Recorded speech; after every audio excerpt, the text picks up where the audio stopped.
봅니다. 내 몸의 약함을 아시는 주, 못 고칠 질병이 아주 없네. 괴로운 날이나 기쁜 때나 언제나 나와 함께 계시네. 언제나 주는 날 사랑하사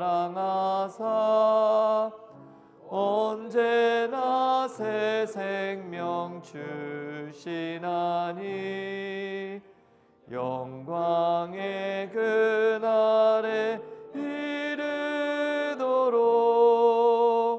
언제나 주만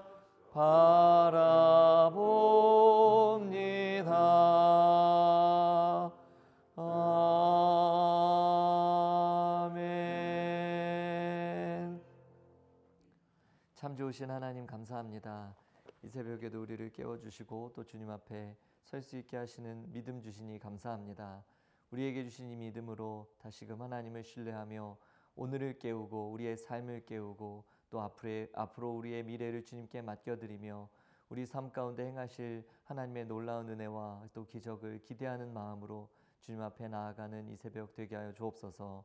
각자 우리가 가지고 있는 기도의 제목과 또 마음의 소원이 있습니다. 우리의 노력과 우리의 힘으로 해낼 수 없는 우리 삶의 모든 문제들과 또 근심 앞에 우리 하나님의 도우심을 구하며 나아가오니 우리 하나님께서 함께 하시고 특별히 사람이 마실 수 없는 쓴 물을 사람이 마실 수 있는 단물로 바꾸실 수 있는 오직 하나님을 의지하는 이날 되도록 우리 하나님께서 우리와 함께하여 주옵소서. 모든 것 주님께 맡겨드리오며 사랑이 많으신 예수님의 이름으로 기도드립니다. 아멘. 오늘 우리에게 주시는 하나님의 말씀은 출애굽기 15장 19절에서 27절까지의 말씀입니다. 출애굽기 15장 19절에서 27절까지의 말씀을 우리 한 절씩 교독하고 마지막 절 함께 읽겠습니다. 출애굽기 15장 19절에서 27절입니다. 바로의 말과 병거와 마병이 함께 바다에 들어가매 여호와께서 바닷물을 그들 위에 되돌려 흐르게 하셨으나 이스라엘 자손은 바다 가운데서 마른 땅으로 지나간지라. 아론의 누이 선지자 미리암이 손에 소고를 잡음에 모든 여인도 그를 따라 나오며 소고를 잡고 춤추니 미리암이 그들에게 화답하여 이르되 너희는 여호와를 찬송하라. 그는 높고 영화로우시며 말과 그 탄 자를 바다에 던지셨음이로다 하였더라. 모세가 홍해에서 이스라엘을 인도하매 그들이 나와서 수르 광야로 들어가서 거기서 사흘 길을 걸었으나 물을 얻지 못하고 마라에 이르렀더니 그곳 물이 써서 마시지 못하겠으므로 그 이름을 마라라 하였더라. 백성이 모세에게 원망하여 이르되 우리가 무엇을 마실까 하매 모세가 여호와께 부르짖었더니 여호와께서 그에게 한 나무를 가리키시니 그가 물에 던지니 물이 달게 되었더라. 거기서 여호와께서 그들을 위하여 법도와 율례를 정하시고 그들을 시험하실세 이르시되 너희가 너희 하나님 나 여호와의 말을 들어 순종하고 내가 보기에 의를 행하며 내 계명에 귀를 기울이며 내 모든 규례를 지키면 내가 애굽 사람에게 내린 모든 질병 중 하나도 너희에게 내리지 아니하리니 나는 너희를 치료하는 여호와임이라. 그들이 엘림에 이르니 거기에 물샘 열둘과 종려나무 70그루가 있는지라. 거기서 그들이 그 물 곁에 장막을 치니라. 아멘. 아이들이 읽는 동화를 보면 대부분 이제 왕자와 공주가 영원히 행복하게 오래오래 살았습니다 라고 끝을 맺습니다. 대부분이 한마디로 말하면 해피엔딩이죠. 그런데 과연 왕자는 이 결혼 후에도 여전히 공주만 바라보면서 자상하고 또 친절한 사람이었을까요? 왕자는 결국 왕이 됐을까요? 왕이 됐다면 그 나라는 과연 평온했을까요?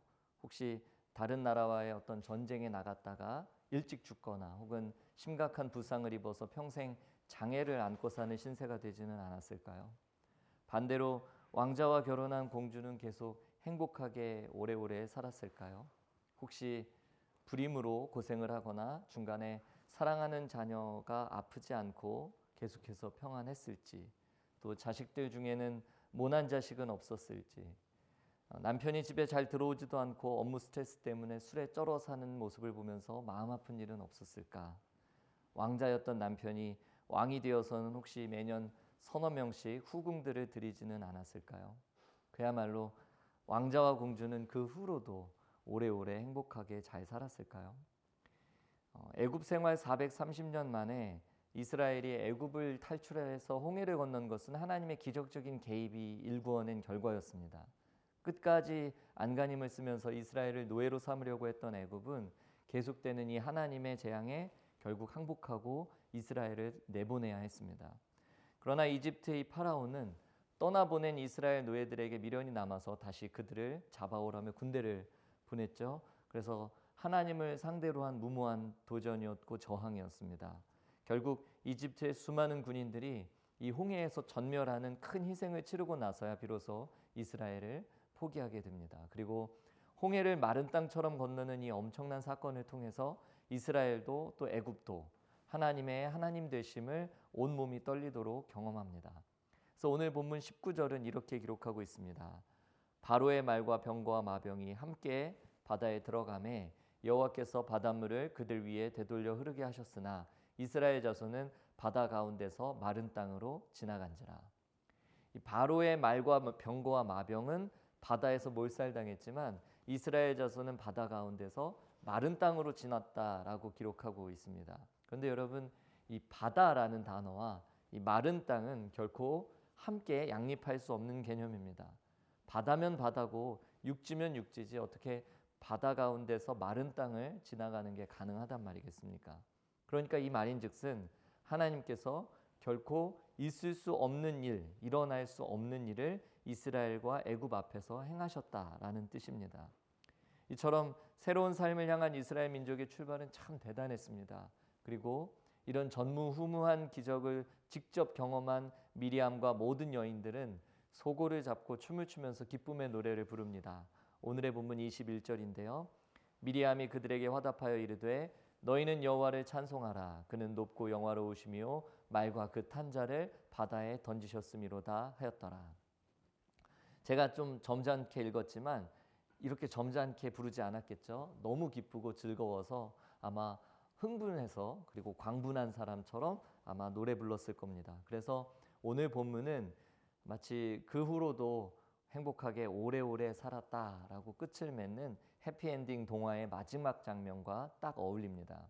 그런데 이 노래가 끝나기 무섭게 22절부터는 장면의 분위기가 갑작스럽게 바뀝니다. 22절 말씀입니다. 모세가 홍해에서 이스라엘을 인도하며 그들이 나와서 수르 광야로 들어가서 거기서 사흘 길을 걸었으나 물을 얻지 못하고. 이스라엘은 3일 동안 광야를 이동하면서도 물을 찾지 못했습니다. 만약에 이 3일이 실제 시간이라면 남자만 약 60만 명, 그리고 여자와 아이들까지 거의 200만 명에 육박하는 거대한 민족이 약 70km 정도, 그러니까 한 4, 50마일을 물도 없이 걸었다는 뜻입니다. 그렇게 3일 동안 마실 만한 물을 찾았지만 찾지 못했다고 성경은 기록하고 있습니다. 그렇게 3일 동안 걸어서 천신만고 끝에 마라에 도착했고 그곳에서 물을 찾기는 했지만 그것은 사람들이 마실 수 없는 쓴 물이었습니다. 이 쓴 물이라는 의미가 정확히 무언지는 나오지 않았지만 이 말 뜻은 마실 수 없는 물, 독이 있는 물, 그리고 사람들이 마셔도 갈증이 해결되지 않는 물을 의미합니다. 23절은 이렇게 기록하고 있습니다. 마라에 이르렀더니 그곳 물이 써서 마시지 못하겠으므로 그 이름을 마라라 하였더라. 이처럼 갈증에 시달리던 사람들은 발견한 물이 마실 수 없는 물이라는 것을 알고는 모세를 원망하기 시작합니다. 이런 물을 도대체 어떻게 마시란 말이냐? 이집트에서 건져냈으면 마실 물은 줘야지. 이제 우리를 목말라 죽일 셈이냐라고 고래고래 고함을 칩니다. 홍해 바다를 가르시고 이스라엘을 마른 땅으로 지나가게 하셨던 하나님, 그리고 뒤쫓아오는 애굽의 군대를 모두 수장시켜 버리신 그 권능의 하나님을 체험한 지 불과 며칠이 지나지 않아서 이스라엘은 이 목마름의 위기 앞에서 온갖 불평과 또 원망을 쏟아내고 있습니다.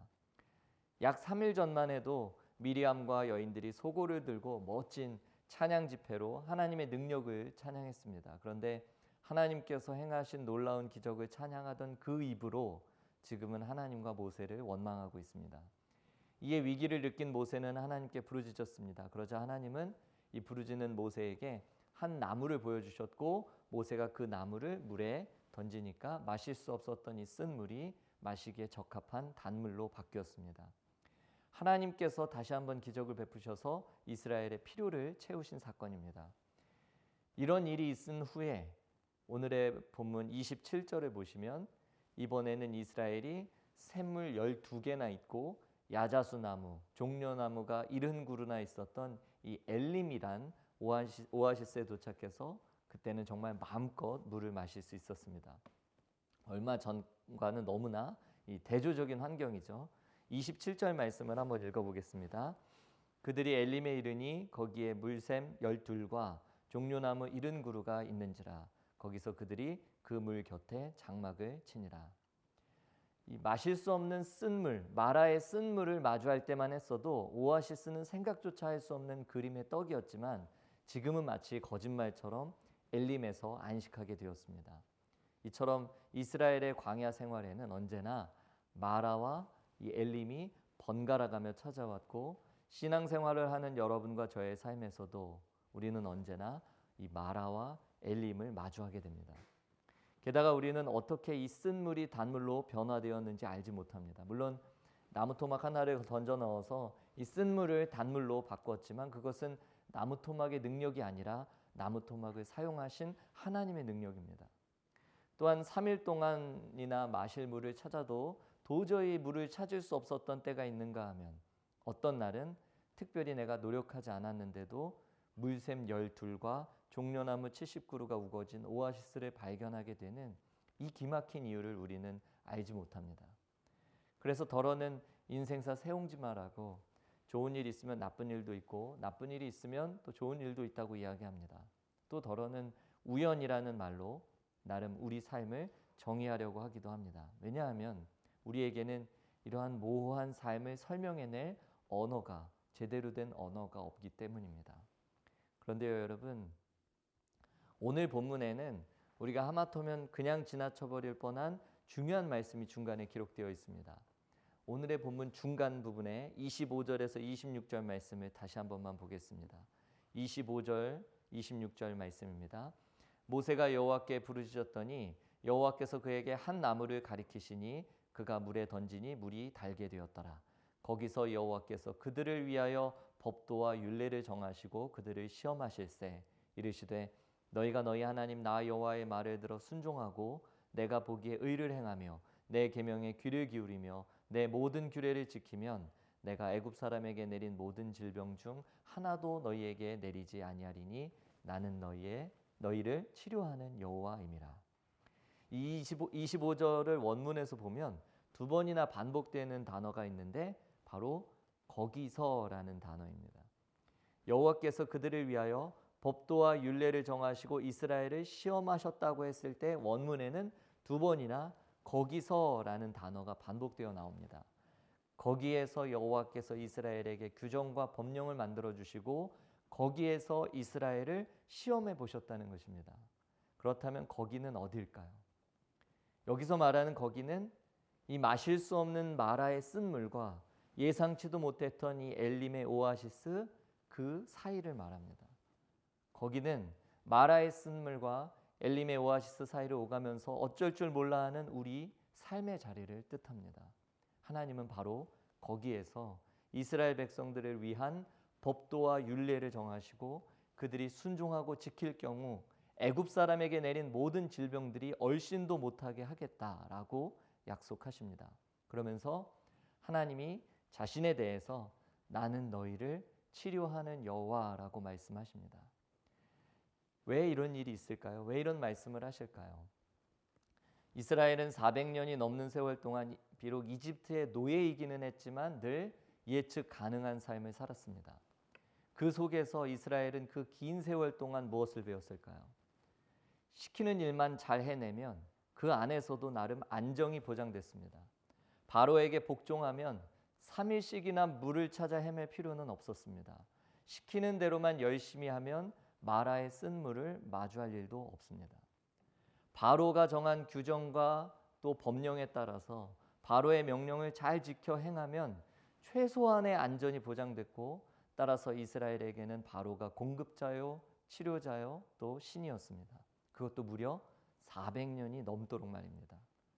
그러나 하나님은 그분의 강한 손으로 이스라엘 백성들을 이집트에서 건져내셨고, 일순간에 바로의 노예였던 이스라엘이 하나님의 백성이라는 신분을 얻게 되었습니다. 그러나 이처럼 하루아침에 자유인이 되기는 했지만 하나님의 백성이라는 이 신분에 걸맞는 수준의 삶은 단번에 갖출 수 없는 성품입니다. 그래서 이집트에 내려진 이 10가지 재앙을 전부 눈으로 보고 목격하고 또 홍해바다를 마른 땅과 같이 지나는 엄청난 기적을 분명히 체험했음에도 불구하고 마실 물이 없다고, 쓴 물을 만났다고 하나님과 모세를 죽일 듯이 원망하고 있습니다. 그런 이스라엘 백성들에게 하나님은 새로운 규정과 새로운 법령을 주시고 그분의 말씀과 명령에 귀 기울이라고 하십니다. 그렇게 하면 하나님께서 직접 이스라엘의 의사가 되어 치료하시겠다고 약속하십니다. 이집트의 백성으로서 누리는 안정이 아닙니다. 바로에게 충성 봉사할 때 보장된 안정도 아닙니다. 하나님을 따라 순종하는 하나님의 백성이 된다면 마라의 쓴 물을 만나는 인생이라고 해도 하나님께서 직접 그 물을 단물로 고쳐주시겠다고 약속하십니다. 그리고 마라의 쓴 물 때문에 상한 이스라엘 백성들의 마음을 이 엘림의 오아시스로 위로하시고 또 치유하셨습니다. 문제는 앞으로 이스라엘이 하나님의 약속과 명령 앞에서 애굽의 노예가 아닌 하나님의 백성으로 살아갈 것이냐입니다. 여러분, 우리가 하는 오늘날의 싸움은 천국을 가느냐 지옥을 가느냐의 싸움이 아닙니다. 구원받은 하나님의 자녀들이 오늘 감당해야 할 싸움은 내가 하나님의 백성으로 살 것이냐 아니면 이집트의 신민으로 살 것이냐, 이 싸움이 우리에게 남아 있습니다. 사랑하는 성도 여러분, 지금도 하나님은 이 마라의 쓴 물과 엘림의 오아시스 이 사이를 오가면서 어쩔 줄 몰라 하는 우리를 위해 친히 치료의 하나님이 되시겠다고 말씀하십니다. 마실 수 없는 쓴 물과 같은 우리의 삶도 치료하시고 쓴 물과 같은 삶 때문에 상한 우리의 마음도 고치십니다.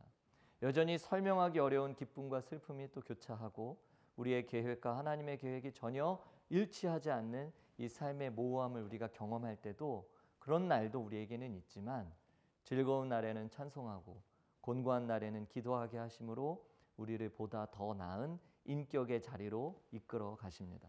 즉 자유로운 하나님의 진짜 백성이 되게 하십니다. 이러한 하나님의 섭리를 믿지 못하는 이들은 환난을 당하면 극도로 비관하고 내 계획대로 삶이 펼쳐지지 않으면 원망하고 심지어 또 절망할 때도 있습니다.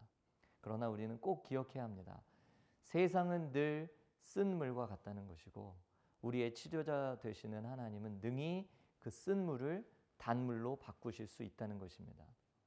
사흘 동안 마실 물을 찾아 헤매다가 겨우 찾아낸 물이 마실 수 없는 쓴 물이었듯이 우리의 삶도 돌아보면 행복한 미래를 위해서 피나는 노력을 게을리하지 않았음에도 불구하고 결국 마실 수 없는 쓴 물을 마주하게 되는 경우가 있습니다. 사랑으로 자녀들을 양육했고 또 직장에서 충성스럽게 일했습니다. 가족들을 위해 내 인생 갉아먹는 것을 조금도 아쉬워하지 않고 그렇게 수고했습니다. 그러나 그러한 노력의 결과가 결국 마실 수 없는 쓴물이라는 사실을 우리가 알게 될 때 우리는 절망하게 되죠. 그러나 하나님의 자녀들이 그럼에도 불구하고 끝내 절망할 수 없는 이유는 때로는 쓴물을 마실 수 있는 단물로 바꾸어 주시고 때로는 물샘 열둘과 종려나무 70그루가 있는 이 오아시스로 연약한 우리 인생에게 안식을 주시는 하나님이 계시기 때문입니다. 쓴물과 같이 쓸모없는 사람도 또 마실 수 없을 것 같은 우리 삶의 상황도 하나님은 치료하시고 고치셔서 새롭게 바꾸실 수 있습니다. 그분은 치료의 하나님이시기 때문입니다. 마라의 쓴물과 같은 삶을 모두가 다 마실 수 있는 단물로 바꾸어 주시는 우리 하나님을 만나는 이 새벽 되기를 원합니다. 그래서 우리의 유일한 공급자가 되시고 또 우리를 치료하시는 하나님이 물이 없어서 가난 영혼들 그리고 굶주린 이들에게 오늘도 충만하게 함께 하시기를 간절히 소원합니다. 이 말씀이 끝나고 난 이후에 출애굽기 17장에 가면 또 이스라엘 백성들은 르비딤에서 물이 없어서 하나님과 모세를 원망하는 장면이 또다시 나옵니다. 그런데요, 르비딤에서 물을 마시기 전에 어떤 일이 있는가 하면 먹을 것이 없어서 하나님께서 하늘에서 만나와 메추라기를 엄청나게 주시는 그 기적과 같은 사건이 바로 그 앞장에 또 있습니다. 뭘 말씀하고 있나요? 네, 홍해 바다를 건너는 기적을 체험하고 또 마라의 쓴물을 마주하는 이 삶이 있었고요. 그 뒤에는 또 이 엘림과 같은 오아시스를 만나게도 하시고요. 또 그 뒤에는 만나와 메추라기로 이스라엘 백성들을 배불리 먹이시고 또 그 다음에는 르비딤에서 물이 없어서 또 갈증으로 인해 하나님을 원망하는 이 사건들이 계속해서 반복해서 일어납니다.